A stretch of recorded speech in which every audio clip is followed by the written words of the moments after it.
I have a few questions for you. What kind of toothpaste do you use? And he said, I use KP Nambudiri's toothpaste. He said, what about the soap? He said, I use KP Nambudiri's soap. He said, and the shampoo? He said, KP Nambudiri's shampoo. He said, toothbrush? He said, KP Nambudiri's toothbrush. So the doctor said, is this some kind of a famous international brand or what? He said, no, KP Nambudiri is my roommate. And so I hope you and your roommate are here tonight. Being on a university campus, chances are not all of you are comfortable with the theme that is being addressed, or certainly you may not be very sympathetic to the message of the Christian faith. But you have given us the honor and courtesy of your attendance, and I'm very, very grateful that you have joined us tonight, especially if you are one who is on your journey or trying to figure out what this is really all about anyway. The themes that we cover on campuses are oftentimes given to us by people who invite us as to what would be relevant. And if we can't handle the subject on hand, we'll let them know. We have a team of about 47 speakers as my colleagues, placed in 15 different countries. And tonight I'm having the honor of Abdu Murray from Detroit, Michigan, joining me after I finish. He'll take a few minutes to talk to you, and then we will both field your questions. Abdu is a trained lawyer from the University of Michigan, got his law degree there. His roots go back to Lebanon, and now living, of course, in the United States. He's the author of the book, The Grand Central Question, and also one on understanding the critical analysis of various worldviews. So he'll join me later, and after I finish my talk, he'll take a few minutes and we will field your questions. I don't think it is questionable at all, but that we are living in very, very critical times. And I don't mean this to be a political statement, although it's a slanted comment on it. When I go overseas, as we cover a lot of countries, within about 10 days, I'll be doing a few campuses in India. And I have absolutely no doubt several of them are going to come up to me and say, what is going on in the American political arena? As they watch the debates, as they watch the vitriol, as they watch all kinds of strong language being used and personal attacks being made rather than ideas being questioned and challenged, we recognize full well that this is a time of crises on the global scene. Many years ago, I was in Syria, about 5-6 years ago, and I was a guest of the chief of intelligence in Damascus. They always called me in whenever I arrived to remind me not to get into the political turmoil of that part of the world, and I always gave them my word. But I looked at the chief of intelligence, surrounded by the military brass, and I said to him, I don't get into the politics of the region, sir, but it would be very helpful to me if you can briefly tell me, what do you think is going on in this part of the world? And I want you to know this was before anything like ISIS, any of the crises that had erupted, before the Arab Spring, and so on. And his answer to me shocked me because it was made in a statement or two. He said, Mr. Zacharias, if things do not change here within the next 5 years, this whole place is going to blow up. If things don't change here within the next 5 years or so, this whole place is going to blow up. And how do you come back with another question on that? The fact of the matter is that there is an incredible uncertainty as weapons of destruction pile up, and those controlling some of those weapons come from backdrops and political structures where they are more demagogically controlled than the will of the people or some ethical underpinning that drives their passions. And so I want to begin with two comments and then lead into a basic backdrop against which I want to address these issues of the four major questions of life. It was in the 1970s, I believe, that Malcolm Muggeridge, that prolific writer, made this comment. He said, "It is difficult to resist the conclusion that 20th century man has decided to abolish himself. Tired of the struggle to be himself, he has created boredom out of his own affluence, impotence out of his own erotomania, and vulnerability out of his own strength. He himself blows the trumpet that brings the walls of his own cities crashing down until at last, having educated himself into imbecility, having drugged and polluted himself into stupefaction, he keels over a weary, battered old brontosaurus and becomes extinct."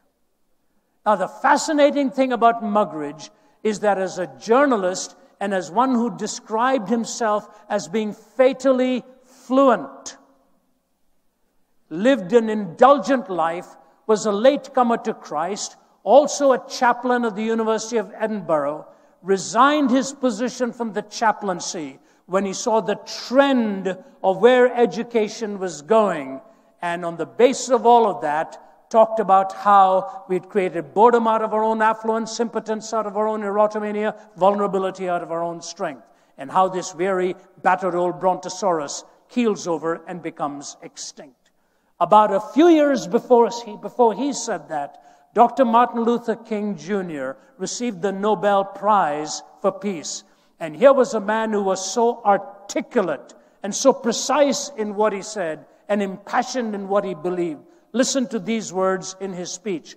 "I accept this award today with an audacious faith in the future of mankind. I refuse to accept the idea that the isness of man's present nature makes him morally incapable of reaching up for the eternal oughtness that forever confronts him. I refuse to accept that man is mere flotsam and jetsam in a river of life. I refuse to accept the view that mankind is so tragically bound to the starless midnight of racism and war that the bright daybreak of peace and brotherhood can never become a reality. I refuse to accept the cynical notion that nation after nation must spiral down a militaristic stairway into the hell of thermonuclear destruction." Now here's the line. "I believe that unarmed truth and unconditional love will have the final word in reality." I believe that unarmed truth and unconditional love will have the final word in reality. So to you as young, bright minds in one of the finest universities of the world, I have this question to you.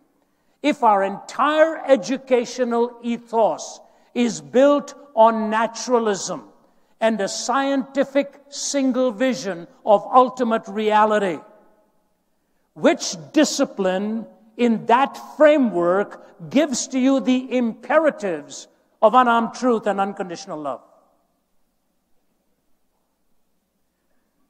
These are philosophical principles. This is not given to us by the exact sciences. I believe that unarmed truth and unconditional love will have the final word in reality. What of the exact sciences gives you this eternal oughtness that forever confronts us? And so I say to you, whatever world you will live in, and when you're sitting down and somebody introduces you and says, "You know what, next month he's going to turn 70, you say, "My word, I didn't know that myself."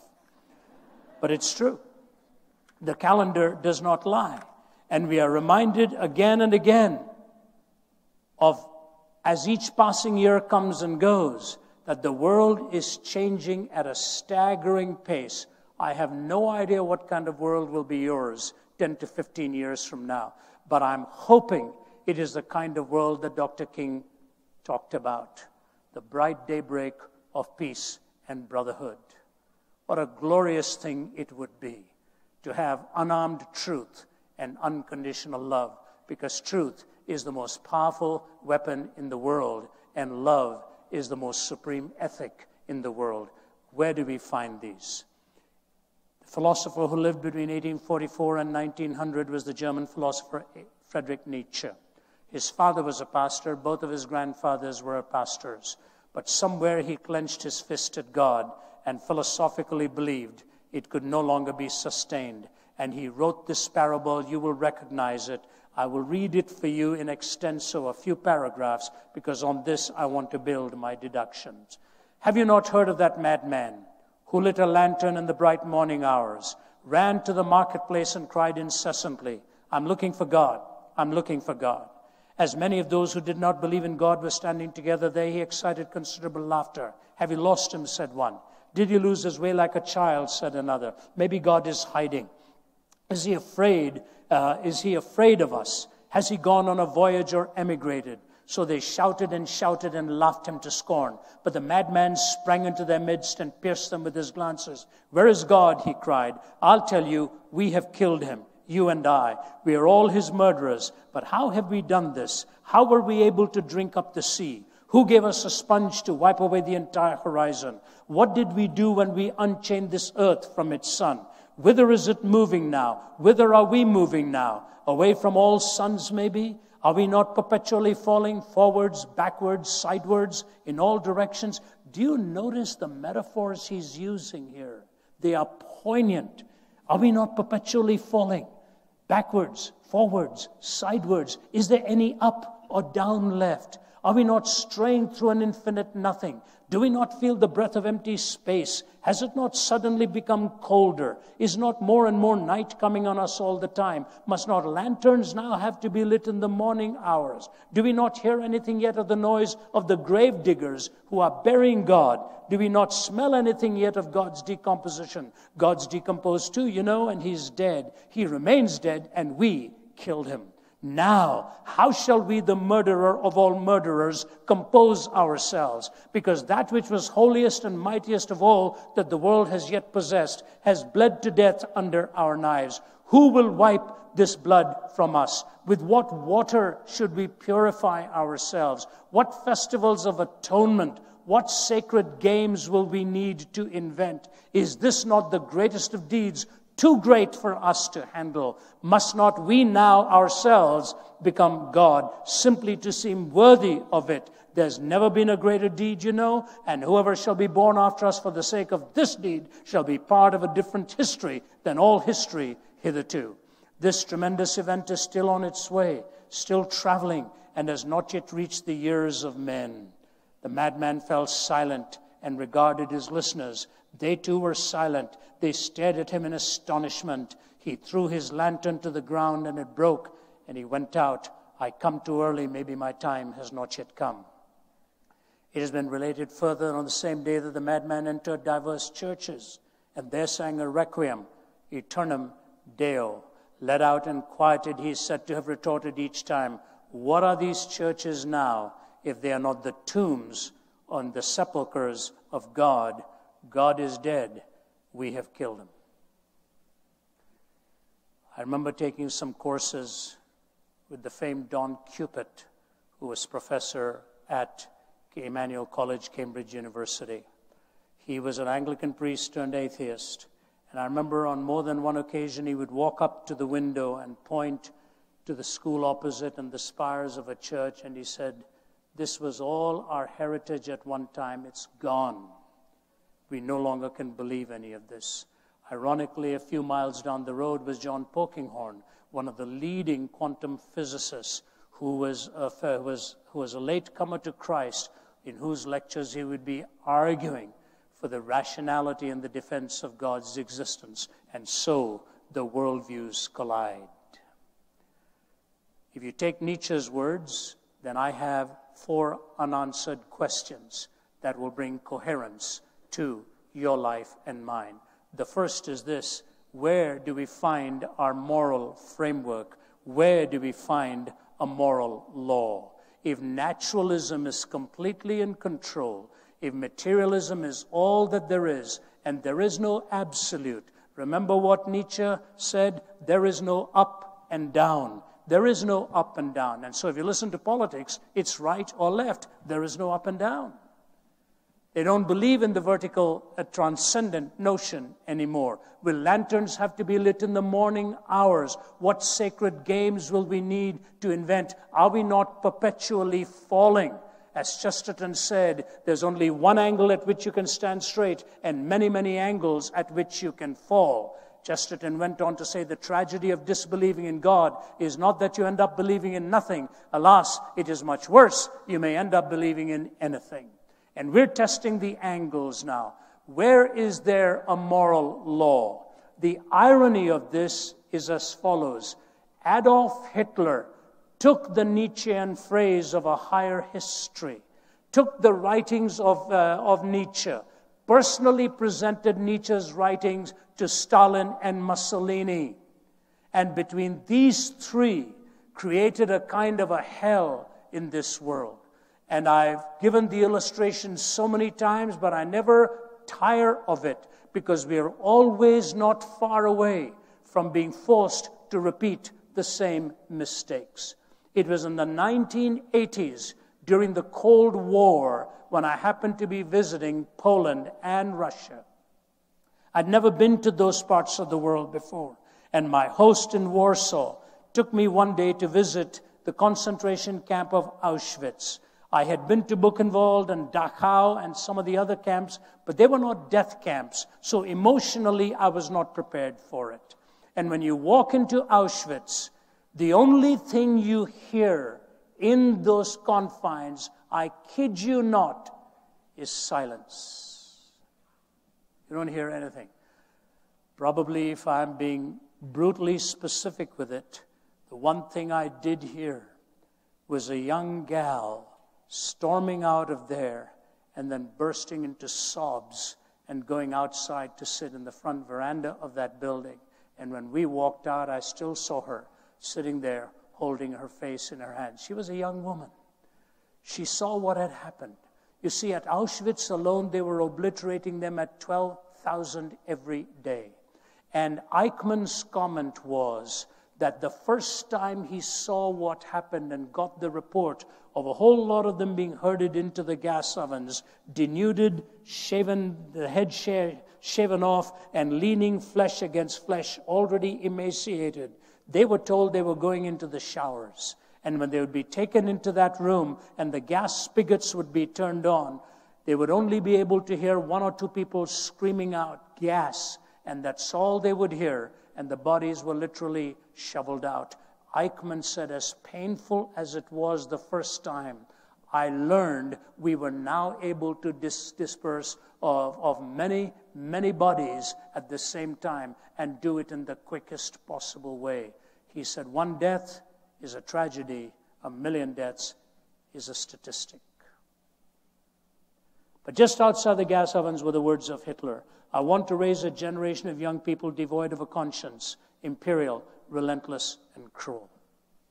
What they did with kids there, what they did with womankind there, as many people were dragged into this onslaught who didn't want to be dragged in, who never realized what they were going into. When I wrote a book called Jesus Talks to Hitler in a great conversation series, I went to Nuremberg with one of my colleagues who's an authority on that to help me with my research. The first thing that struck me in the judgment hall at Nuremberg, just above the tribunal, were the 10 Commandments. And as you leave the hall, above the door, or I forget, above or beside it, was the Garden of Eden and the temptation, you shall be as gods, knowing good and evil, meaning defining good and evil. So here was the challenge. Were they going to let God be God, or were they going to become definers of good and evil? Now, the important thing to state here is to understand what I am not saying. I am not saying for a moment that an atheist, by definition, is an evil person, a mass murderer, this and that. That's not what I'm saying at all. I'm just wanting to point out that once you do away with the absolute, once you do away with the existence of God, where do you turn for your absolutes? Where do you turn? How do we get an answer? Probably the most recent work of Sam Harris made a noble effort at trying to talk about the moral landscape. And of course, he transposed positions from talking about morality to well-being. And then he himself concedes towards the end that, yes, we have a lot of psychopaths in the country, about 3 million of them, and a person can be a mass murderer and still be extremely happy. And in a puzzling conclusion, then ends up not really with an absolute, but some kind of a continuum. And so the man today who stands in front of the lens of a camera and uses a sword without even having the courage for his or her face to be seen to behead somebody can also say to you and to me, he is doing this for geopolitical well-being. It's exactly what they believe. I have sat across tables and discussed, dialogued, and asked such questions. And I say the discussion, even amongst philosophers, is a divided house. Kai Nielsen, the renowned atheist from Calgary, we have not been able to show that reason requires the moral point of view, or that really rational persons, unhoodwinked by myth or ideology, need not be individual egoists or classical amoralists. Reason doesn't decide here. The picture I have painted for you is really not a pleasant one. Reflection on this actually depresses me. Pure, practical reason, even with a good knowledge of the facts, will not take you to morality.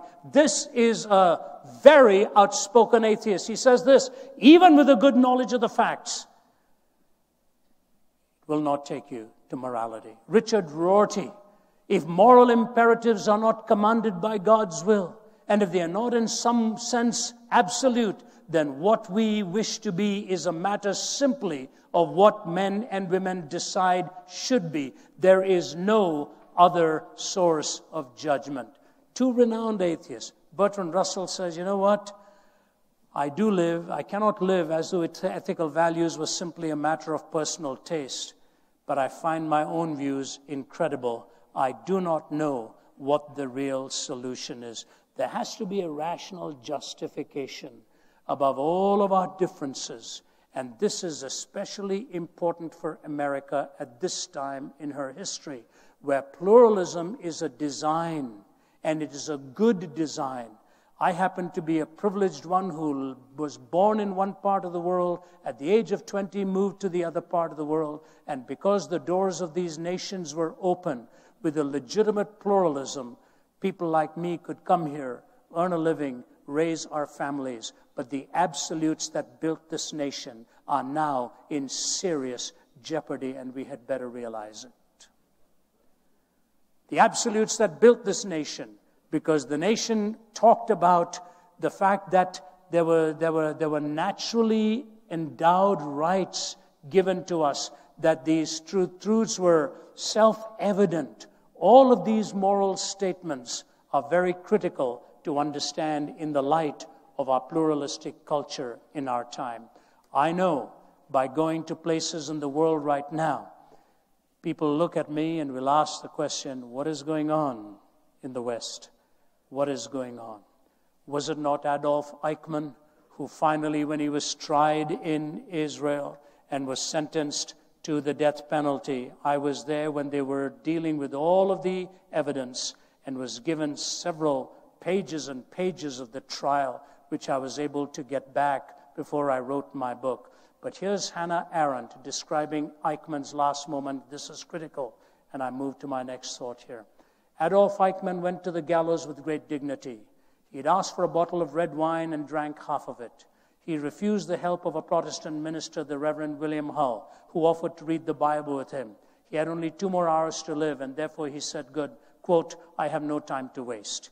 He walked the 50 yards from his cell to the execution chamber, calm and erect, with his hands bound behind him. When the guards tied his ankles and knees, he asked them to loosen the bonds so that he could stand straight. I don't need that, he said. When the black hood was offered to him, he was in complete command of himself. Nay, he was more than that. He was completely himself. Nothing could have demonstrated this more convincingly than the grotesque silliness of his last words. He began by stating emphatically that he was a Gottgläubiger, to express in Nazi fashion that he was no Christian and did not believe in life after death. He then proceeded, quote, after a short while, gentlemen, we shall all meet again. Such is the fate of all men. Long live Germany, long live Argentina, long live Austria. I shall not forget them. In the face of death, he had found the cliché used in funeral oratory. Under the gallows, his memory played in the last trick. He was elated, and he forgot that this was really his own funeral. It was as though in those last minutes he was summing up the lesson. I want you to hear this now. It was as though in those last minutes he was summing up the lesson that this long course in human wickedness has taught us, the lesson of the fearsome word and thought-defying banality of evil. Evil had become trivial. The man who arrested Eichmann in a cloak and dagger operation in Argentina tells the story. He's now long gone, but he tells the story that he was bringing him back. If you've read the book, the House on Garibaldi Street, you know exactly how they got him. They waylaid him, they stalked him, ultimately put an injection into him and knocked him out and brought him up under a different name in a plane. The Mossad had done its work to bring him back. And the man who brought him back looked at him, sat down next to him in the train, and he broke his own code. He wasn't supposed to talk to him, but he couldn't resist this. He said, "Mr. Eichmann, I have a question for you. Every day I watched you from a distance. I saw you getting off the bus, looking over your shoulder, carrying your briefcase there in that little town in Argentina. Just before you entered your own home, you would turn around to make sure nobody was watching. I was watching you, sir, from a distance, behind the bushes. I was watching you. But I noticed something, Mr. Eichmann. Every day, as you opened the door, there was a young boy who was waiting for you and leaped into your arms." Who was that boy? He said, "He was my son." He said, "Mr. Eichmann, how old is your son?" He said, 8. He said, "You killed my nephew who was 8. Can you tell me what was the difference?" And Peter Malkin, with the Israeli Mossad, was sitting by his bed waiting for the answer, and Eichmann turned to him and said, "Peter, my son was not Jewish."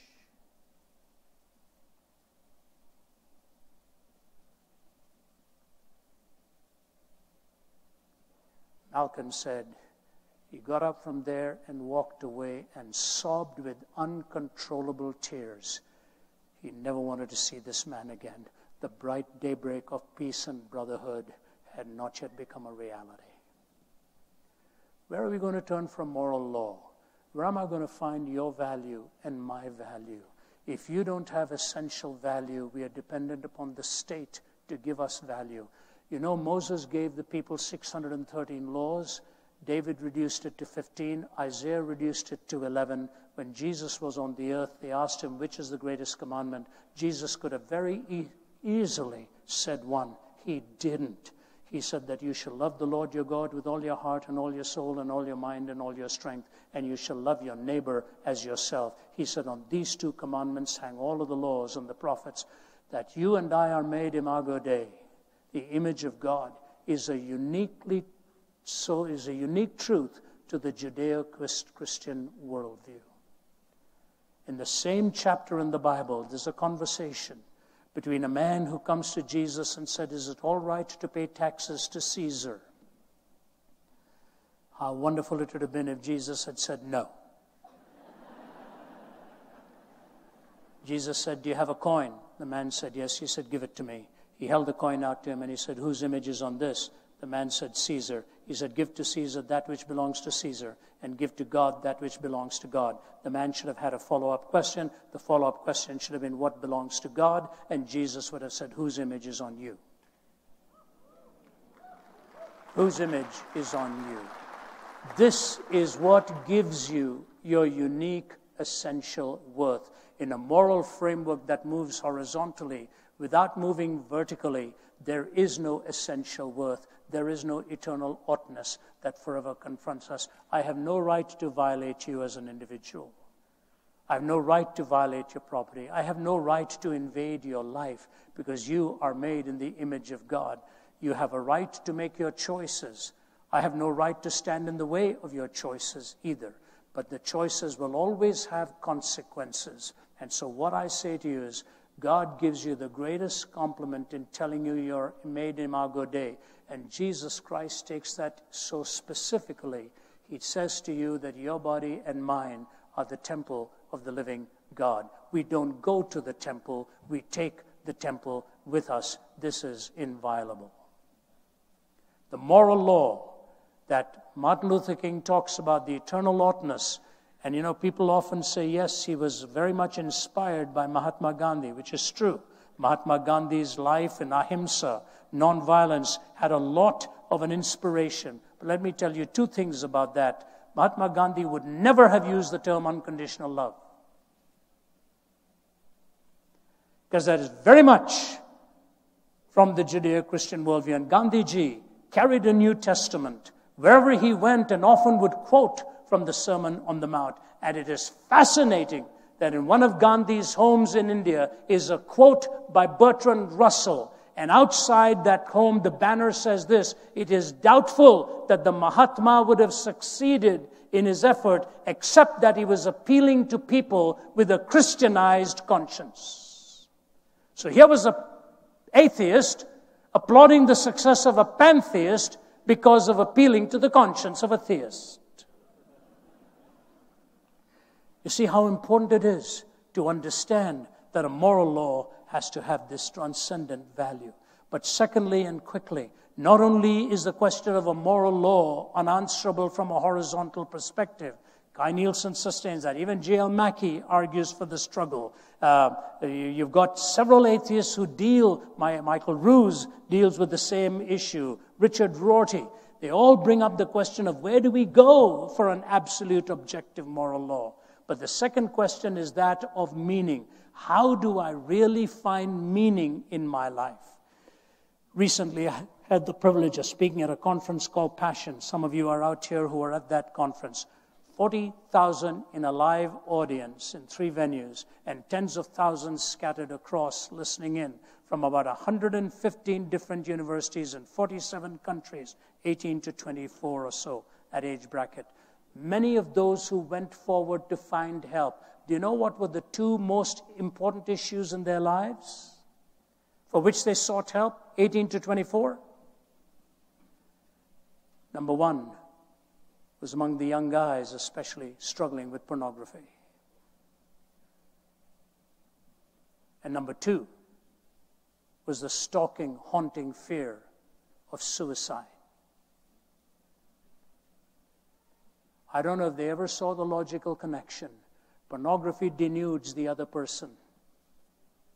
Doesn't just disrobe, denudes the other person in exchange for a feeling. The person who's hooked by it is not looking for a person. The person who's hooked by it is looking for a feeling ultimately that no one person in the world can satisfy. And once you have robbed the other person of any value, you ultimately denude your own self, and there is no purpose and meaning found. Now, that logical connection wasn't there in my life, but the end result still was. I came to know Christ on a bed of suicide when I was 17 years old in Delhi because I had no meaning in my life. I didn't care what anybody was saying to me. It all didn't add up. It simply didn't make sense. People say, what does meaning really mean? It's a long talk one can give on its own, but let me just tell you, meaning is found with 4 components. A sense of wonder. We watch children reading fairy tales and being read to in fairy tales, and the enchantment is awesome. They want this sense of wonder. But as they grow up, they begin to struggle, and they say the fairy tales are not true. They were merely fantastic. They were mere fantasy. Now they're looking for that which is fantastically true. Wonder, truth. Thirdly, the experience of love. And finally, the knowledge of security. If you're really looking for meaning to build a coherent worldview, you're going to have these 4 components: wonder, truth, love, and security. I will deal with just one of them as I bring my message to a close. But here it is, this sense of a moral law that we cannot find, the quest for meaning that we hunger after. Let me give you an illustration of this. One existentialist writer wrote a play a long time ago called The Adulterous Woman. A woman who had just wanted to flirt with all this kind of stuff, but she had held back and never indulged in it. So her husband takes her into a town where he's dealing with his works in jewelry and all of that. At the end of it, he comes back exhausted, and he is in bed, and the woman thinks to herself, everything I saw in town, tonight's my night to have a last fling. I will never have it again. And he's sound asleep. She wakes up, gets dressed, goes out into the night, and expends herself in ways she had never, ever dreamed. She spent herself into pleasure and exhausted with pleasure. She comes back in the early hours of the morning, opens the door while he is still sound asleep. She slips under the covers, but there's a big problem. She cannot fall asleep now. On her pillow, the tears are rolling down the side of the face. And her husband hears the sobs and wakes up and looks at her and said, what's the matter? She brushes him aside and says, nothing, just nothing. See, the loneliest moment is when you have just experienced that which promised you the ultimate and it has let you down. The loneliest moment is when you've just experienced that which has promised you the ultimate and it has let you down. I look at you tonight as young students and I say, and you're really the primary reason I'm here, by the way, because I care for the student world. I care for the young life that is living today, almost skidding out of control with no answers. The meaning that Christ offers to you is a meaning in a personal relationship. Justice Antonin Scalia just passed away last week, and some of the channels were playing some of his major speeches. He was considered one of the brightest intellectuals on the Supreme Court bench. Whether you agreed with him or not is not the issue here. Even those who disagreed with him were good friends and said the man was made of sterling character. And in his speech, I was just puttering around the house, and I heard him make 3 statements back to back, and I thought, what on earth is this about? He was behind the lectern, he said, I want you all to hear me. He said, sophisticated thinkers can believe in God. That's what he said. Next statement, sophisticated thinkers can believe in a personal God. Third statement he made, sophisticated thinkers can believe in the person of Jesus Christ, the very Son of God. And meaning comes ultimately in finding the sacred that binds the diversity of your proclivities and gives it that homogeneity of a supreme expression that is bound by the skin of the sacred. The sacred is what gives life meaning. So you know where the boundaries are. You know where the purpose is. Moral law, unanswered. Where do we find the sacred? And if we don't find the sacred, we have no meaning. Where are the answers? Thirdly, and quickly I say to you, what about hope? Where is hope really found if life ends in the grave? One of my great privileges is to speak to our military bases. I'll be doing 2 or 3 of them this year. I've always gone there to minister to our men and women in the armed forces. Whenever it is finished, they always line up and will talk to me to have a word of prayer and talk about the dangers with which they live. I was led into this when I was 25 years old, speaking in Vietnam. I was a young undergraduate student, invited to speak in Vietnam, going from military base to military base. And I saw death on the side of the highways. I saw death as we flew in the choppers all around, going from one venue to another. I saw death and dying in military hospitals, where in some places, unless you had a burn on your body, there were 2 bodies to each bed. And when I saw the horrors of that kind of warfare, I said, what are we doing to our fellow human beings? And yet these are the very ones who look for hunger and look for hope. I was just meeting a gentleman from Egypt before we came in here. My colleagues and I were in Egypt in November. And one night we spoke to a large number of young people. On that given night alone in Cairo, over 500 young men and women responded to the invitation to follow Jesus Christ. Their life had been empty. They realized the moment had come to see what it is that Christ offered to them. And before And before I move to my final thought, I had a dialogue with Sheikh Hussein, the leading Shia cleric in Syria. He sat from the table there with an interpreter, always kept addressing me as professor, even though I told him I wasn't a professor. But he kept respectfully calling me Professor Zacharias, Professor Zacharias. He would ask me a question about my faith, I would answer him. I would ask him a question about his faith, he would answer me. What a marvelous moments they were to dialogue cordially with somebody of a different worldview. And people listening to this for nearly 3 hours. When it was over, he leaned forward and said something through the interpreter. I said, what did he say? He said, Mr. Zacharias, maybe it's time for me and my people who follow a different faith to stop asking if Jesus died on the cross and to start asking why.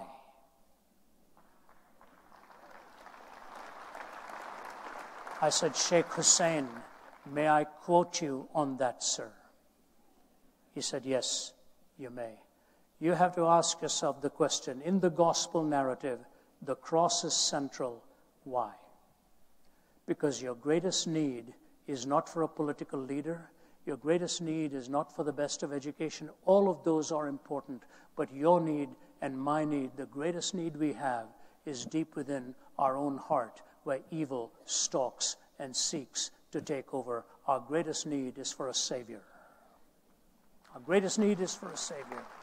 No moral law, no meaning, no hope. And lastly, I say, the supremacy of the ethic of love. The supremacy of the ethic of love. Think of this. Where do we go to understand love? Would you allow me just a personal illustration of this? You know, Winston Churchill was once asked by a corporal, Mr. Churchill, have I ever talked to you about my grandchildren? Churchill said, no, and I want you to know how much I appreciate it. So I won't bore you with my grandchildren's stories, but since I'm not Churchill, can I tell you at least one? I have a 4-year-old grandson. His name is Jude. I don't know where he gets his vocabulary from. I really don't. One day he leans over at the dinner table a few months ago and he says, Papa, what is the meaning of sophomoric? I told my daughter, you better watch this guy. If he's using the word sophomoric, which I didn't even understand till I was in my 20s and was probably very sophomoric in my behavior at that time. But one day his mother, when he was about just a little over 3, his mother had lost her car keys. And she's looking around the house and can't find it. And she slapped her forehead and said, I must be losing my mind. Jude comes over in front of her, looks her in the eye and says, Mommy, whatever you do, please don't ever lose your heart, because I'm in there.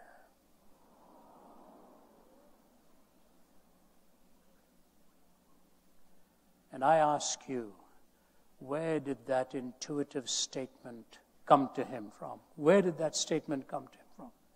See, the longing for love is very real in your life and mine. But we only think of romantic love, or we only think of other loves. In the Greek language, there are 4 loves: agape, storge, phileo, and eros. Storge, protective love; phileo, friendship love; eros, romantic love. It all hangs on agape, which is God's love.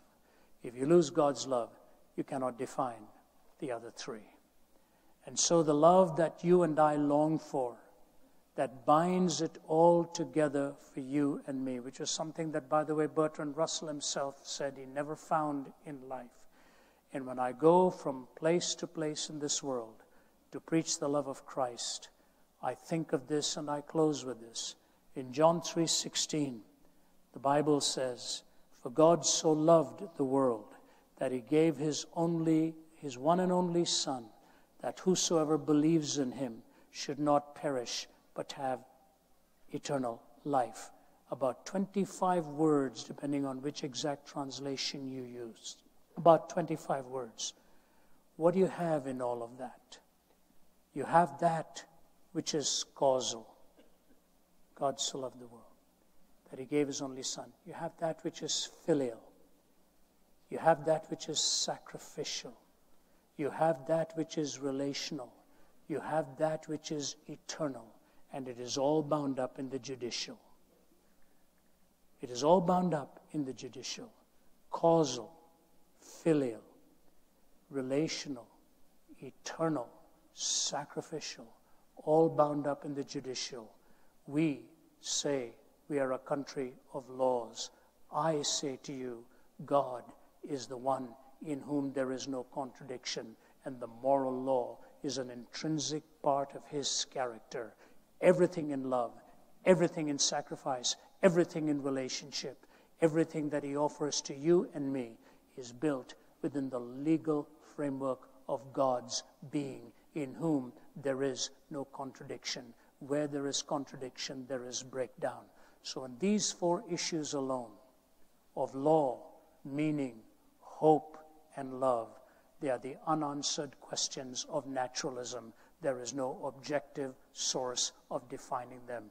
In the Judeo-Christian worldview, they correspond to reality in measuring it. They cohere in a worldview. And so I present to you that option as worthy of your investigation. That's why Jesus said, I am come that they might have life and have it more abundantly. We'll have a chance to take your questions. May God richly bless you. Thank you for giving me a hearing.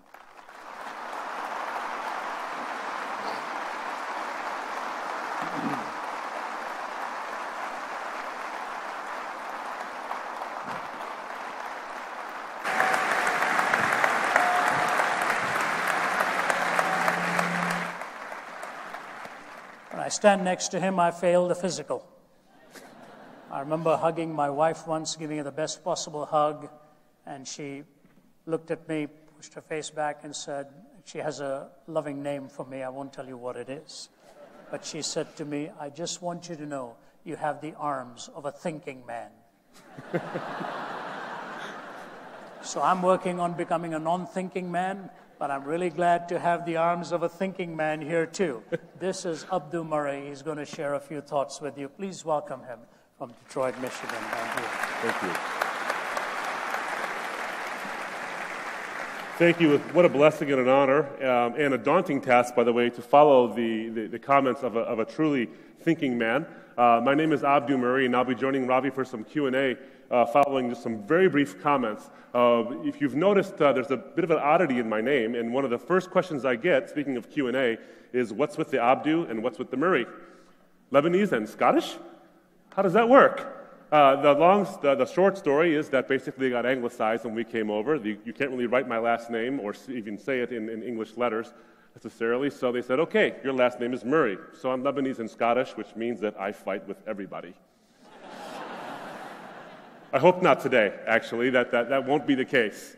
We want to come to you in the spirit of answering your questions with the real sense of we can disagree or we can agree, but we don't necessarily have to be disagreeable about these things. Now, as we come to you talking about these questions, and you're going to have some very profound questions over the course of the evening, generated, I hope, by Dr. Zacharias' talk and some of the things you've heard.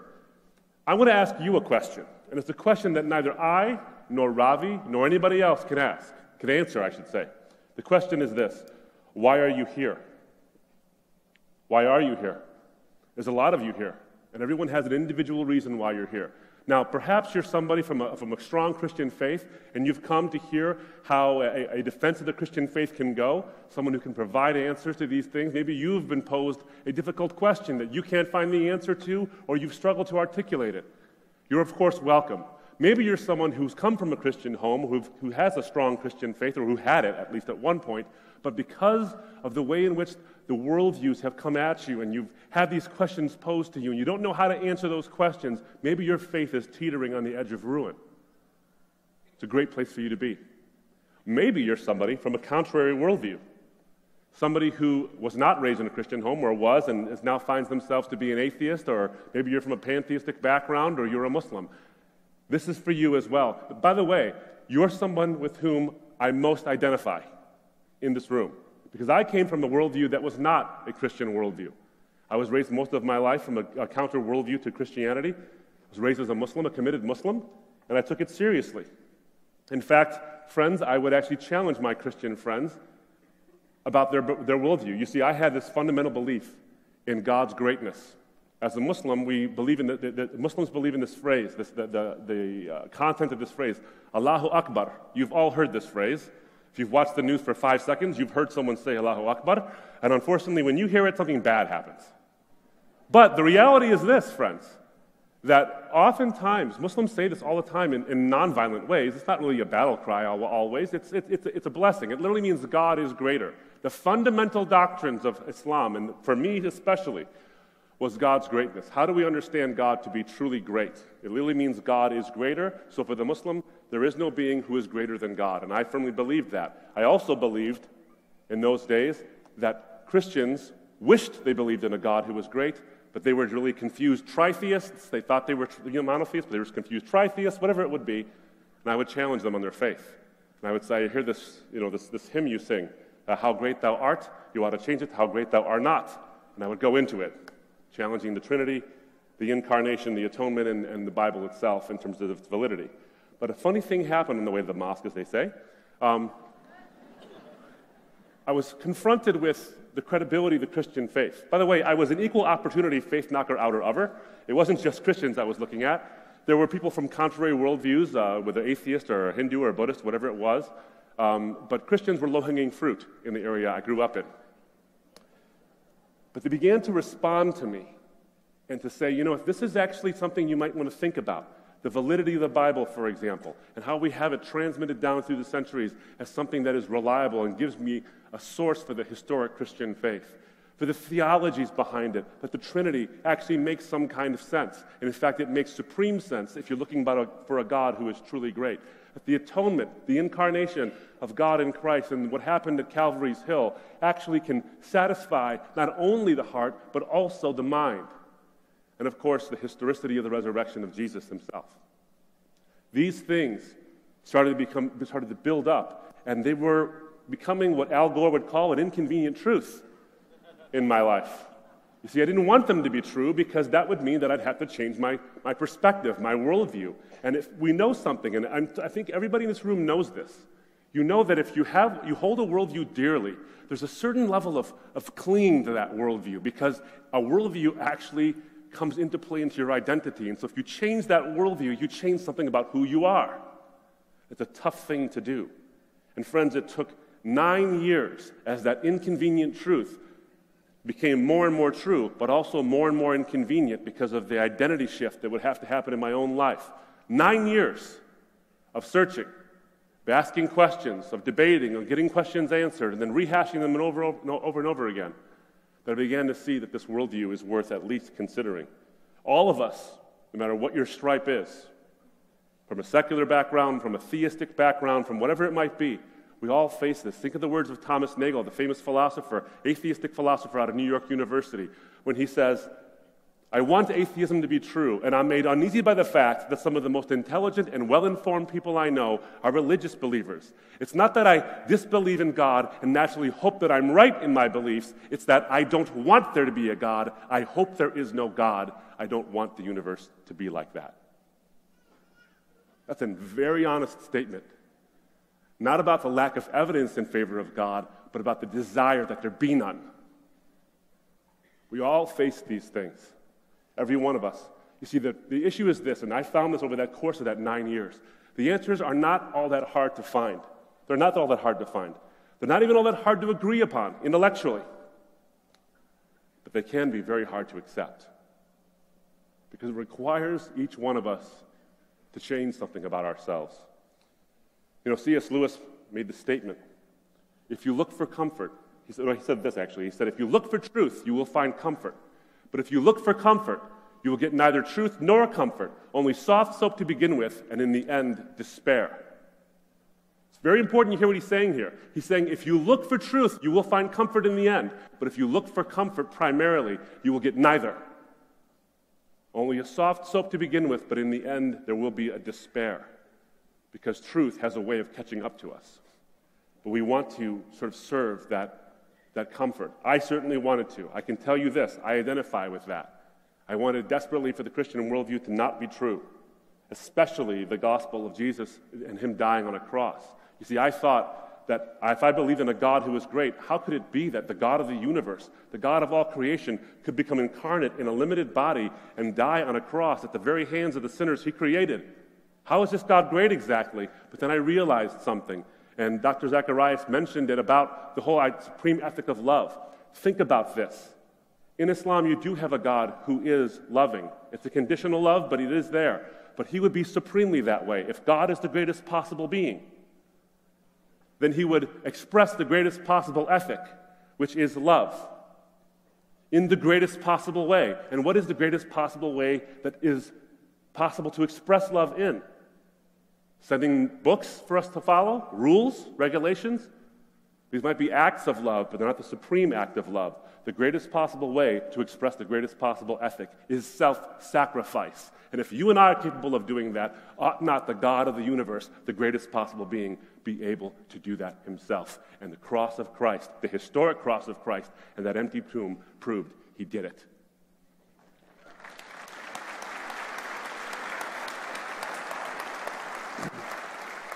So as we begin to ask ourselves these questions, we welcome your questions. We come from a particular worldview and a particular idea and perspective about how we want to answer your questions. I have to ask you the question, and you have to ask yourself this question: why are you here? Why do you have the question you ask? Because each one of you asks a question, not in an academic sense purely out of curiosity. That is there, but also you are a unique individual with a unique history and a future you worry about, and so your questions are always tied to the person. You've heard something of Ravi's story about how he came to faith and the tremendous price that was, when he was looking for comfort, he didn't find it, but then found it when he found truth. You've heard a little snippet of my own story, but as I close, I want to say this from C.S. Lewis, who called himself the most reluctant convert in all of England, that from the Christian perspective, we embrace this idea of experiencing the cost of truth, because the one who we claim is the very embodiment of truth experiences the price himself. Lewis said, the great thing to remember is that though our feelings come and go, his love for us does not. It is not wearied by our sins or our indifference, and therefore it is quite relentless in its determination that we shall be cured of those sins, at whatever cost to us, at whatever cost to him. It is a self-sacrificial God that I found as the search that my heart was longing for and my mind was longing for as well. I'll close with this, as Brian comes up and leads us in the question and answer period. In Colossians chapter 4, verses 5 and 6, the Apostle Paul says that we are to be careful how we walk toward outsiders, meaning non-Christians, walking in wisdom. And at the end of it, he says this: we ought to know how we ought to answer each person, not each question, not each objection, not each argument, not each issue. Because people need answers. People look for answers. Questions don't need answers. People do. People have questions in order to get those answers. It's my prayer that as Brian comes up and we take your questions, as you come forward to ask those questions, that it is not just your questions that are being asked and answered, but that you feel respected by us and that it is you who are being answered. Thank you so much.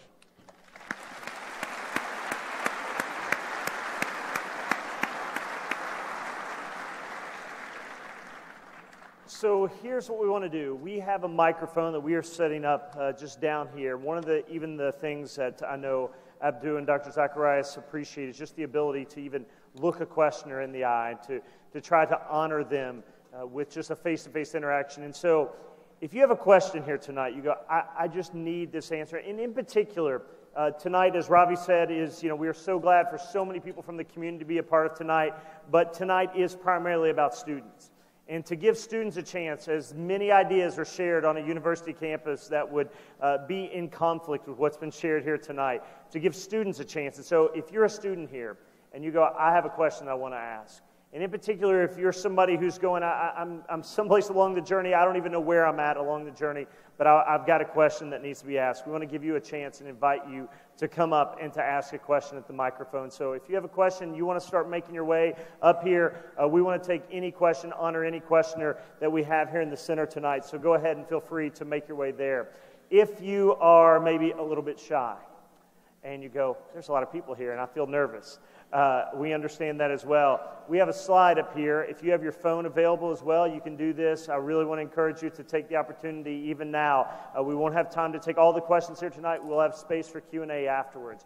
But to find a space there to line up. But if you go, I have a phone, and you want to text in or tweet in, I think we've got a slide up here actually above my head here. Submit your questions. You can tweet a question in to UKY Ravi. You can use that hashtag on Twitter. You can also, if you want to text, that is the CSF cell phone, which I'm pretty sure will explode. So if you hear something, don't be alarmed. It's just a cell phone going boom. But you can text in a question as well if you have one there or you want to tweet that in. So if you have somebody here, I know there's a lot of people here, we want to honor any questions that you have. So we have an open mic, and I know a lot of people have some questions. So if you have anything you want to ask, feel free to make your way over.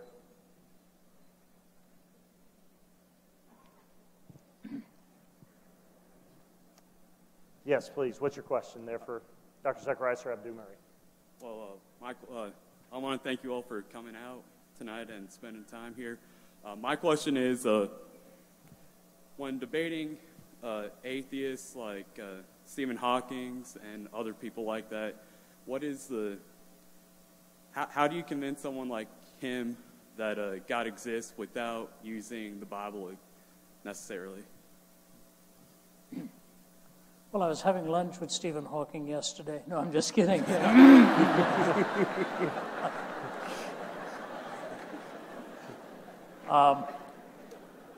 I'm sure your question is not specific, but we get the idea. I spent 6 months at Ridley Hall in Cambridge and actually heard 1 or 2 lectures from him, one a very famous lecture from him at Lady Mitchell Hall in 1990. And he was addressing the issue of are we determined or are we free? And of course, Hawking is considered if not the brightest, one of the brightest minds in the world of science today. Which is very amazing to me. Of course, he can't speak because of Lou Gehrig's disease. He has this computer designed by a Caltech scientist, and either by the cutting into the infrared ray with his eyelid or with a movement of finger, he's able to select letters, texts, and so on. And it's amazing that so it takes him very long to even answer a question. That's why you can ask very difficult questions, and it'll take him about 2 or 3 minutes to compute his answer, and his answer always is very brief. But you know, the interesting thing is, if naturalism was the only worldview reigning, I wonder if Stephen Hawking would have made it this far. A scientist gave him the equipment by which he could communicate, but it was love, compassion, altruism, and generosity that cared for him and brought him through all of those years. So there were philosophical ideas behind it that protected his life. In his brief history of time, the last page, he makes something like this. He said, "Now I have told you what. If I could tell you why, we would have the mind of God."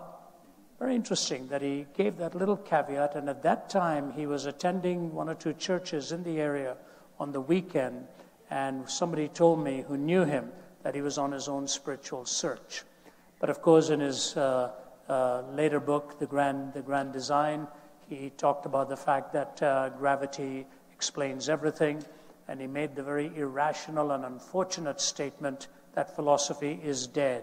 So much so theologians did not respond to him. The chairman of the philosophy department at Cambridge responded by saying, maybe it's about time the oracular Professor Hawking recognized that he's not kept up with our discipline as much as we have with his, and this kind of hostility developed.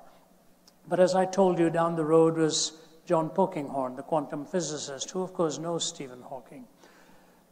I don't know what the answer is, how one leads him, but the answer to your specific question, how do you do it without invoking the Bible, is really not that difficult.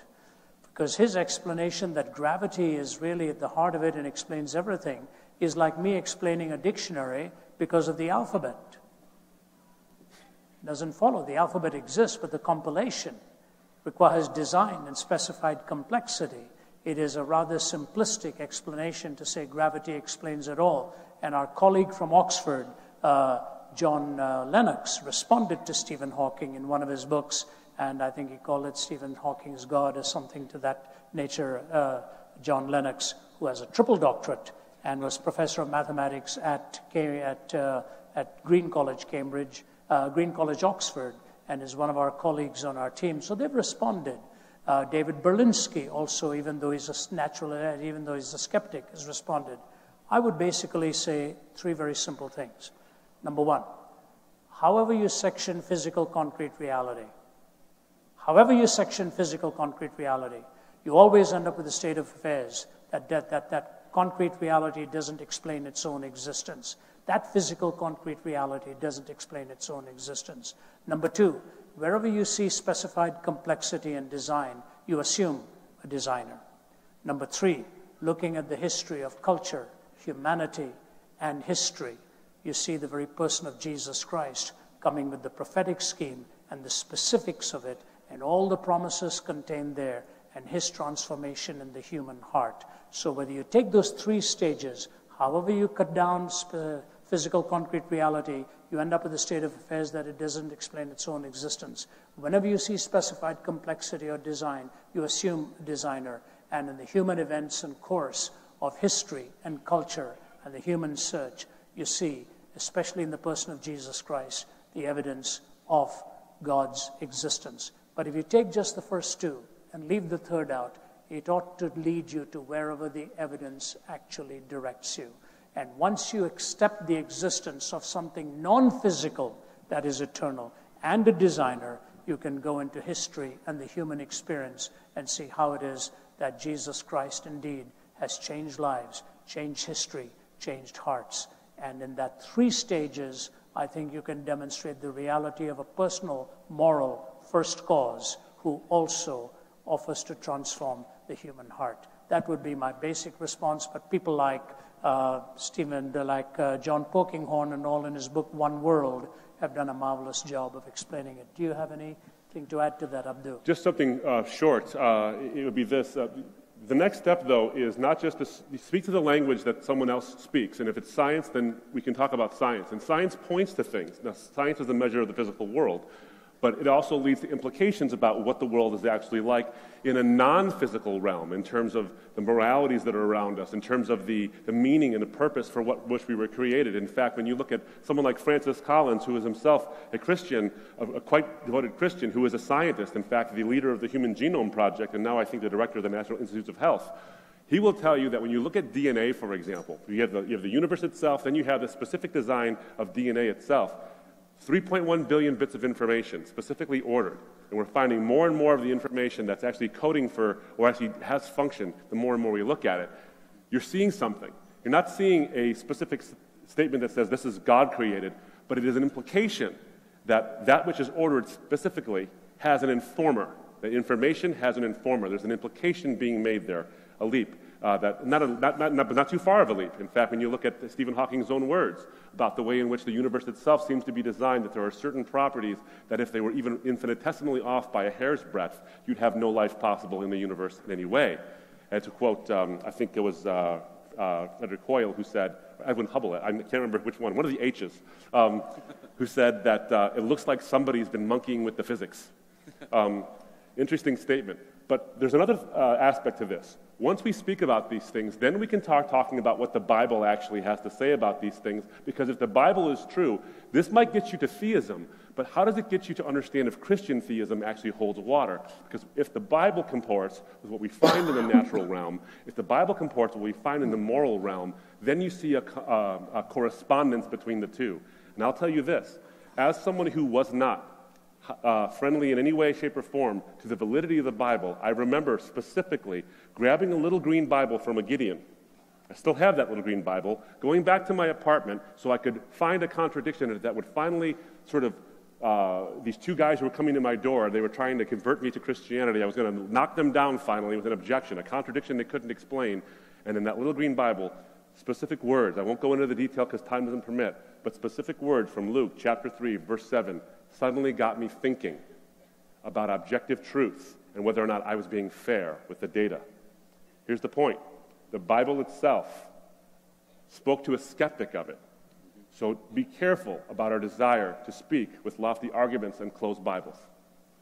we can actually have that Bible. It's not going to be the primary source always, but it can be a source where we can look at it and say, now does what we've explored comport with what this Bible teaches? And if it does, now it's worthy of our belief. Great question. Thank you. Thank you. Yeah. We have, we're going to take, this is going to be about a 30-minute time. We appreciate the time here, but we want to tackle as many questions as we can. Again, we're going to do some more afterwards. Dr. Zacharias and Mr. Murray will be down front, but a few more questions here. Please, go ahead. I just wanted to know, why did God put the tree in the garden to begin with? He ultimately knew what decision Adam and Eve would make. So why even put the tree there to begin with? Because it makes it just seem like we're just a big social experiment. Let me give a shot at it first. Great question. If you understand, if you look at what the nature of God first, that's what I go to, the nature of God first. And from a Christian perspective, God is a community. There is one God who is one being, but three in his personhoods, Father, Son, Holy Spirit, eternally distinct personhoods who share one nature. Is that easy to grasp? No. Is it comprehensible by finite human beings? No, but it doesn't go against our logic. So God exists in the Christian mindset as a community. He defines what love and relationship is. He eternally exists in a state of relationship. So you as an effect, he's the cause, but you as an effect actually crave, desire, want, covet, and mourn the loss of relationship. It's one of the key things about human existence. And you're the effect. Shouldn't the cause reflect something about that? And in this case, in the Christian worldview, the cause, who is a triune being who exists in relationship, actually explains why you, the effect, want it so badly. Now, how does that relate to your question on the Garden of Eden? God himself is a relational being. And in order to have true relationship, instead of a wind-you-up automaton like the monkeys who clasp like this and the eyes bug out and all these things, where we just wind up and see where we go, he creates the ability for us to have a choice, an actual freedom to choose relationship. Because relationship not chosen is not really relationship at all. But relationship chosen is real. Love actually has an existence then in a real sense because love itself is vulnerable. So he creates this scenario where people can actually choose. The choice is freely given. God's foreknowledge does not necessarily mean he creates the choice that they make, but the possibility for them to make that choice. He does it so that we can have relationship. You see, the God of the Bible does not lack relationship. He never lacks it. He eternally exists in that state. So why create us? He doesn't need us for relationship. Why create you or create me to muck it up? He creates you and creates me not so that he can have relationship. He's already got it within himself in the Godhead. He creates you and creates me so that you can. It is an utterly selfless act in that sense. He utterly and selflessly creates out of an abundance of his love, out of abundance of who he is as a relational being, and that relationship requires choice and a free will that's there. And that tree allows for that. And because of that, you and I there's a fallen nature to humanity, and that's there as well. But then the redemption comes in, and then we are offered, as Ravi had already said from John 3:16, that God so loved, a relational quality, the world, that he gave his only begotten Son, that whosoever shall believe, an act freely given, an act freely chosen, shall not perish but have everlasting life. From the beginning we have relationship, from eternity we have relationship, and in redemption we have relationship. And the tree actually is the beginning of that. It's a very, very good question, sir. And I think it actually hinges a little bit also on the previous one. You know, the thing about skeptics sometimes when they ask us these questions, and I'm not saying it's you because I don't know the background from which you're coming, is oftentimes I wonder whether they realize we ask these same questions. You know, we struggle with these issues. It's not like we think these are invalid questions. They are very valid questions. But what does the question assume? The question assumes something very critical, that the answer should be coherent, because a coherent worldview is what you're really looking for. You cannot be comfortable with incoherence. And the question that was asked earlier, the whole issue of how does one talk to a Stephen Hawking? The fascinating thing about the talk that Stephen Hawking gave in 1990 at the Lady Mitchell Auditorium, which was packed, on the question of is man determined or is he free, he went through about 25 minutes of all kinds of scientific arguments and so on, and his culminating statement got an audible response of, "Oh my, is this the best answer we can get?" And what he said at the end is, yes, we are determined. He was under the stranglehold of determinism right from the beginning in a naturalistic framework. He said, yes, we are determined, but since we do not know what is determined, we may as well not be. That was his concluding statement. Yes, we are determined, but since we don't know what is determined, we may as well not be. What he's really saying is, since we don't know the answer to the explanation for my conclusion, let us live as if it is not a legitimate conclusion. That's really what he was saying. So I say, when you're looking for a coherent worldview, look at it this way. What options would there have been for the great creator in the beginning of this? No world at all versus this world. Okay. Number two, creating a world where there would be no such thing as good or evil, an amoral world. Number three, choosing a world where we would only choose good, where we'd be predetermined to choose good. There would be the total constraint. So we've got three options. Nothing versus what we now have, no such thing as good or evil, or creating a constraint where we would only choose good and we would never make the evil choices. Or number four, creating this kind of world where there would be the possibility of good and evil, and we are given the option of the privilege of freedom and making the choice. Out of these four options, this option is the only universe and the only world in which love is possible.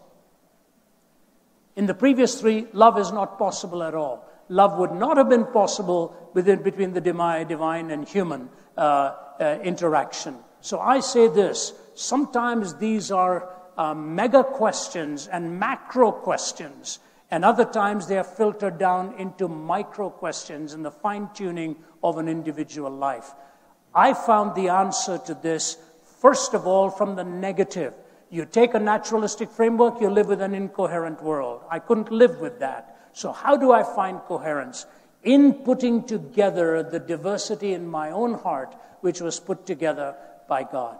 And that knowledge of a personal relationship with God would change not only what I did, but what I wanted to do in my personal life, gave me hope, meaning, and a relationship.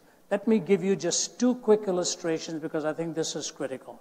I've had the opportunity of speaking at one of the most famous prisons in the world, Angola prison in Louisiana. Abdu was with me, some of my colleagues were with me. 6,000 plus prisoners there, 85% of whom are in life without parole.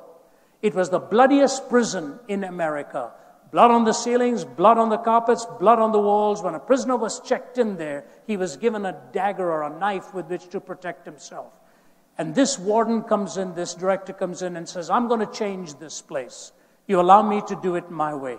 He put a Bible in every cell. He had chapel every day. He has a seminary that he's built in there. Within a matter of a year or two, it became the safest prison in America. Today, instead of a gang of thugs, they've got gangs of pastors going through that prison out there, and they're the prisoners themselves.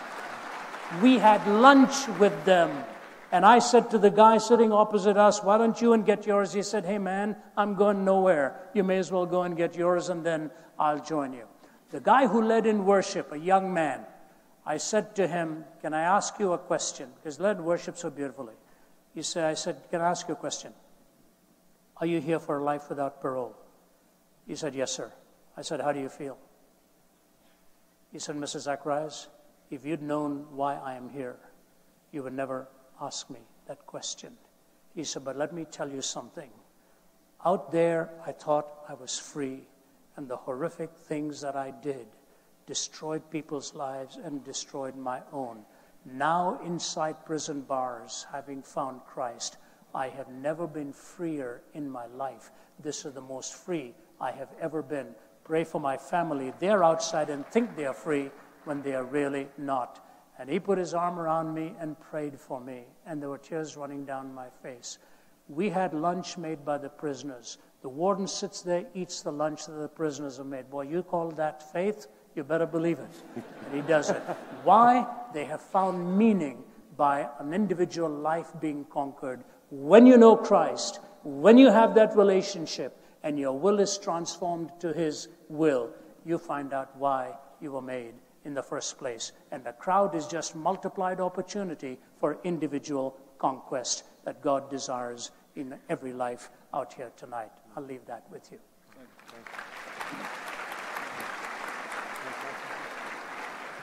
Let's take a question from Twitter or text, because we are going to respond to those at some point. We do want to at least take one from there, because if you have sent something in, our promise is that we will respond to those. If not tonight, you will get something in the coming days. But let's take one. I know you all have been working. You have something on the screen from us, a Twitter or text question?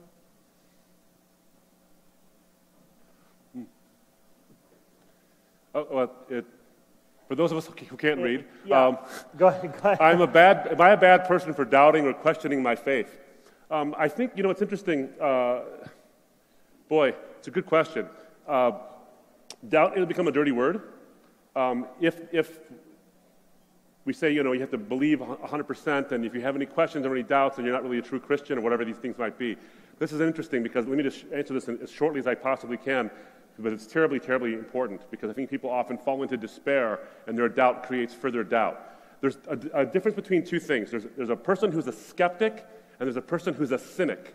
A skeptic is somebody who doesn't believe something until there's enough evidence. A cynic is somebody who won't believe it even when there is. Two different things. Now, if you're a skeptic, I'm skeptical of a lot of things. But if you're a skeptic and you come to wrestle with these issues, doubt can often drive us to a knowledge of the truth, because it drives us to find out, is this really real, or am I believing in a fantasy? And doubt can help us get there. John the Baptist, the story of John the Baptist, of course, who Jesus said there was no man greater born among women than John the Baptist, comes when he's in prison and bad things had happened to him, and he comes and brings his people to Jesus and says, are you the one who's to come, or should we look for another? This is the same one who baptized Jesus and saw the dove and all these things, yet he has his doubts. And Jesus rewards his doubts, not with saying, go away, be gone, you're a doubter, get out of here. He says, go tell John the evidence. His doubt, his sincere doubt, was rewarded with evidence. So doubt can be something that leads us to faith, a stronger faith. But if it becomes cynicism, that becomes a problem. Good. Excellent. Next question, please. Hi there. I was raised by a mother who was a feminist and is a questioning Christian at the moment. And she finds that there's some contradictions somewhere in the Bible that states that male have to be dominant over women, and women have to be submissive. So, just from a Christian perspective, does God favor a gender specifically? And you know why? What I think, your mother has a fair question there. I don't think it's just in a vacuum or in any sense of just trying to be cavalier about it. Not just that. You think of the very nation that he chose, through whom to reveal himself. He could have chosen Rome. He could have chosen Greece. He could have chosen Babylon. In fact, William T. Ears, talking about it in a piece of poetry, said, how odd of God to choose the Jews. But then he went on to say, how odder still are those who reject whom God chose. God, I think, oftentimes in life, for the human life, chooses the weakest through whom to make his strength manifest. If you were to ask me what really makes this world, let me dispel one idea here. You often hear a statement, men are more cerebral, women are more emotional. Nothing is farther from the truth. But I'll tell you what I have found. Both are equal cerebrally, but women are more consistent in willing to let the thought be connected to the emotion. Men like to hide from the emotional ramifications of the thought. So if I talk to my mother, she'd immediately connect the emotion with what she was thinking. With my father, you could draw circles around it because he'd run from the feeling. I've talked to husband and wife. We were on a vacation once, and they had both lost a son. And the woman was talking to my wife and said, it has put such a strain on our marriage because my husband doesn't even want to talk about it while I'm breaking up on the inside. They both had the same thoughts. One was running from it. The other was willing to find the greatest bridge in life between the head and the heart. So even in theory, the whole idea is wrong. Secondly, some of the finest thinking in the world has been done by womankind. You see it. So this myth has to be dispensed with. It's purely an archaic thing. But to your question, is the Bible dishonorable like this in gender? We've just had Joe Vitale, who is on our team from Oxford. She has just defended her doctoral dissertation at Oxford on this very issue and this very subject, demonstrating how strongly the Bible speaks of the equality of the genders and what it is God has in mind in the complementariness of the two. So here's my question to you. If God were a discriminator against gender, the greatest truth on which the gospel hangs is the resurrection. If Christ be not raised from the dead, our faith is in vain. Why in heaven's name did he reveal himself to the women to go and tell the message?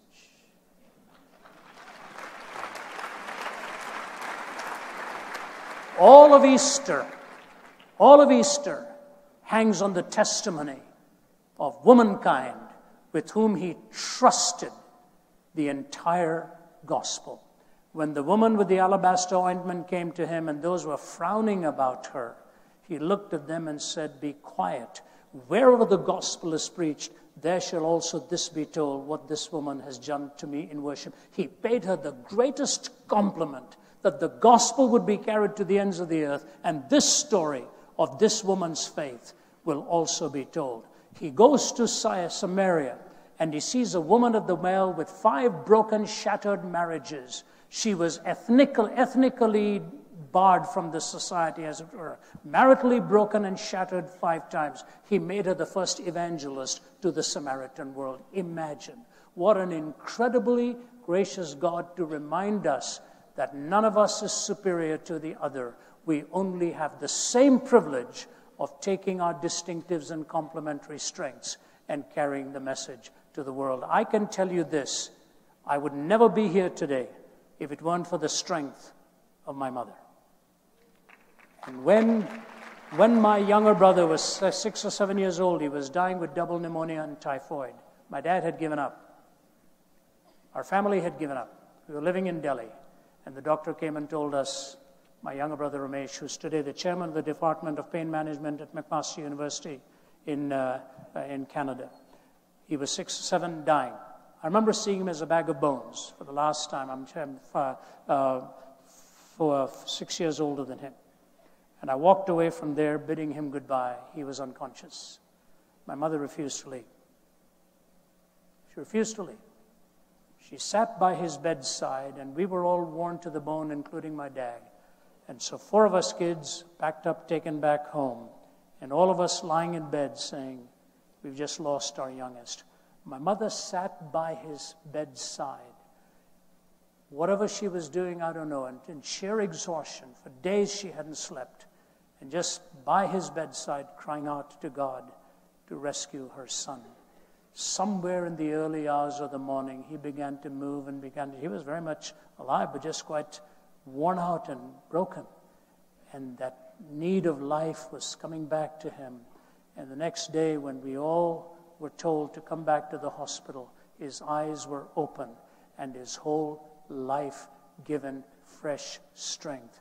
There was only 1 out of the 6 of us there who had the strength to sit by that bedside and watch what loomed as a tragedy and watch the triumph to turn into victory. Anybody who thinks that's weak and lesser doesn't understand reality. God is the God of humankind. And the last thing Jesus said on the cross for the redemption of mankind was look at a young man and tell him not to forget his mother, to make sure she was also taken care of because a sword was piercing through her heart. That is our Lord, who treats all of us with intrinsic worth and reflective splendor. And I thank God for the beauty He has created in this complementariness. Thank you. Well, let's do this. We're still going to have some time to answer questions in the back. We've got kind of a special thing I want to make sure we cover at the end. So let's do this. Let's do one final question. Dr. Zacharias, I believe, wants to have some final words here, and then let's take a final question on this. Hi. I was wondering, I've grown up steeped in church traditions. I went to a religious school. I still go to a religious school. And I feel that perhaps indirectly I've been taught that the most important thing about Jesus is his death. And I was wondering how true that is. Well, boy, without his death, there is no gospel. Without his resurrection, the death doesn't mean anything. I once gave a talk, great question, by the way. I once gave a talk at a business. I sort of was talking about Easter at Diversity Day, because they'd never had a thing about Easter done at this particular business. And I made this statement, and I think it's true, that Christmas without Easter is meaningless. Easter without Christmas is not possible. So you see the birth and the death and the resurrection all wrapped up into the same the story. The story is a beginning, middle, and end. But when Jesus was asked, why have you come? He says, for this reason I have come. He's come to give his life as a ransom for many. That's the reason. Now that ransom is his death as a payment for sin, because what the gospel tells you and tells me is this. And by the way, if I can just have a short aside here, I love Jesus for a lot of reasons. One of those reasons is he's not a salesperson who tells you what you want to hear. He tells you what you need to hear. It's a very terrible sales pitch to say, you're evil, come follow me. What kind of a poster is that? But people do it anyway. He tells you what you need to hear, not what you want to hear, in distinction to every other worldview, by the way, which tells you that you can do it yourself. You're the one who can make it on your own, and I think if the 24-hour news is one of the worst inventions of the past 20, 30 years. I got a clap over here on that one. But one thing it does provide us, though, is ample evidence that man is in need of a Savior who's not himself. We need someone who's not us to save us from ourselves because of our innate evil and our sin. Jesus told us that 2,000 years ago. So we need someone who can redeem us, who can pay the penalty that we deserve. Jesus says, I'm that guy. Now what's interesting is, if he died and stayed dead, then how would you know he's right? He could be dead and, well, maybe he was right, maybe he was wrong, who knows? He's like everybody else, so maybe he was wrong. But he didn't stay dead.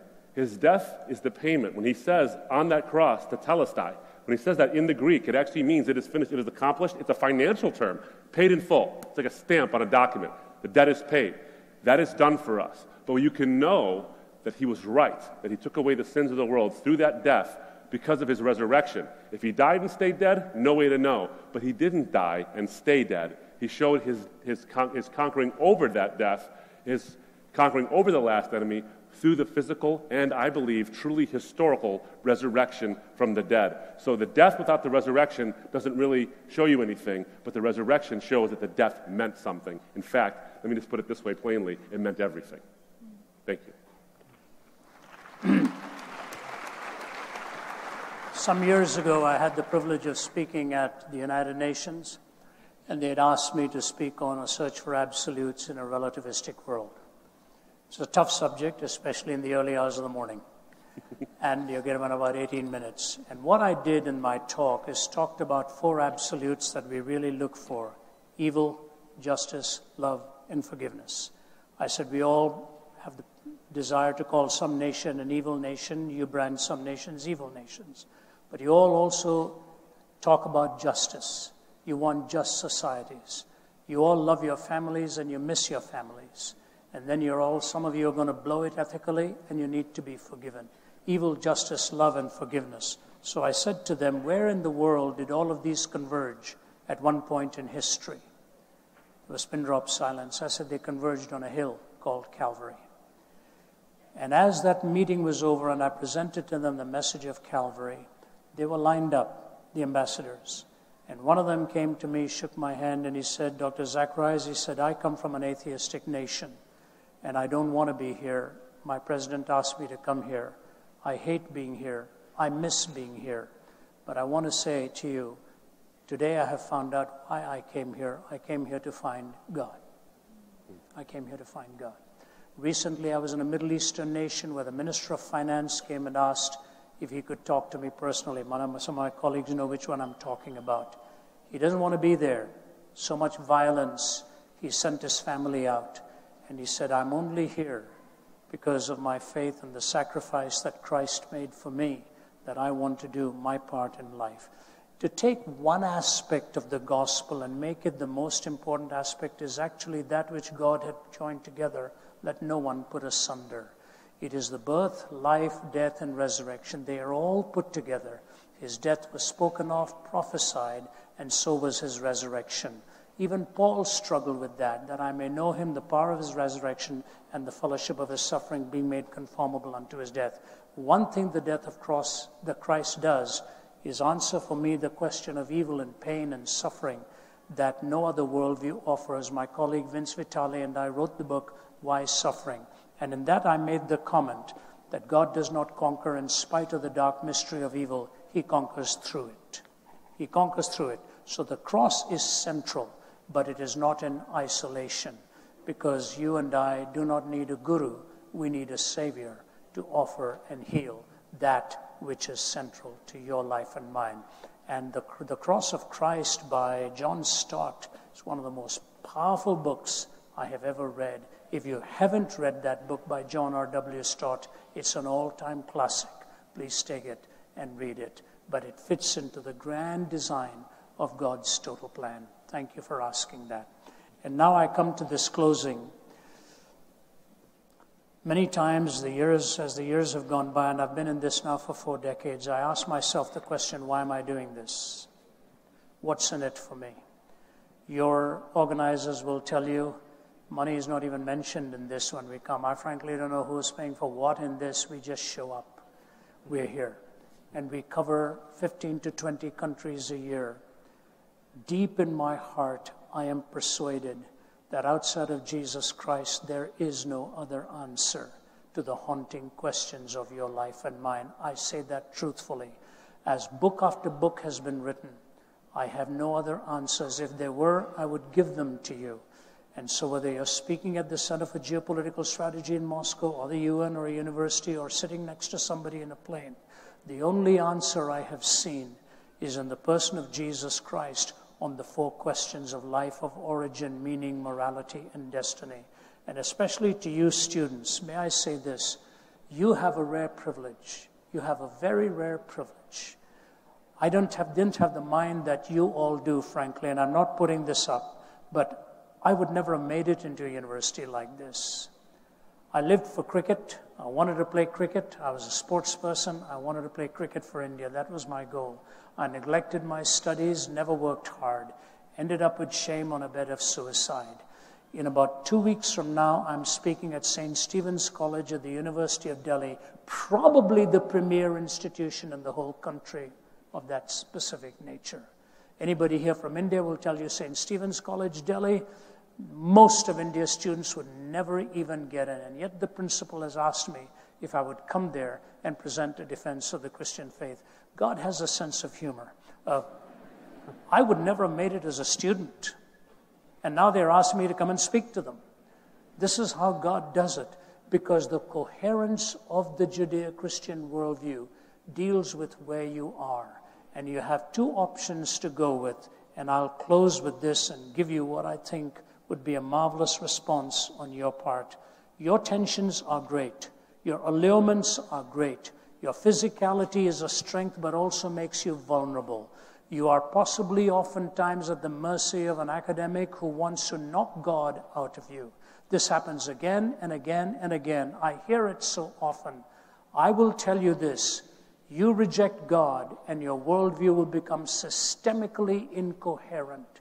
You follow the truth where it leads, and in the person of Christ you will find personal meaning and the meaning that God can help you carry it to the rest of the world. Konrad Adenauer, after the Second World War, was alone with Billy Graham. Billy Graham is not very formally educated, and he will tell you that. With a minimal education, God's anointed him. Konrad Adenauer looked at Billy Graham. Billy Graham told this to us around a gathering of lunch. And he looked at me and he said, Mr. Graham, do you believe Jesus Christ really rose from the dead? And Graham said, Mr. Adenauer, if I didn't believe that, I would have no message left to preach to the world. He said, Konrad Adenauer walked out towards the window, looked out of that window and turned around. He said, looking at the ruins of his city, he said, Mr. Graham, outside of the resurrection of Jesus Christ, I know of no other hope for mankind. Outside of the resurrection of Jesus Christ, I know of no other hope for mankind. Several years ago, when I was a young man just starting my ministry, living in Toronto, I was driving on the 401. It was a cold night, snowy night. I was driving in my little Volkswagen Red Bug, and I saw a guy on the side of the road thumbing for a ride on a highway. I said, somebody's going to run over him. I pulled up on the side quite late at night, about 10:30. I opened the door. I said, are you okay? He said, can you take me home, sir? I said, where do you live? And he told me it was not near my home, but I was fearful for him and fearful for myself. He's a total stranger. I said, come on in. So before he even said anything, I said, please give me your name. He said, my name is Lorne Lusthouse. I said, as we are driving, talk to me about who you are, and then I will tell you what I do. And as we were driving, he said to me, tonight's been another night. Same thing, liquor, fun, everything. He said, Ravi, I'm a messed up young guy. I'm totally messed up. He was stopping, pausing, thinking, collecting his thoughts. When I dropped him off at his home, I took his hand. I said, Lorne, I'm leaving out of town early tomorrow.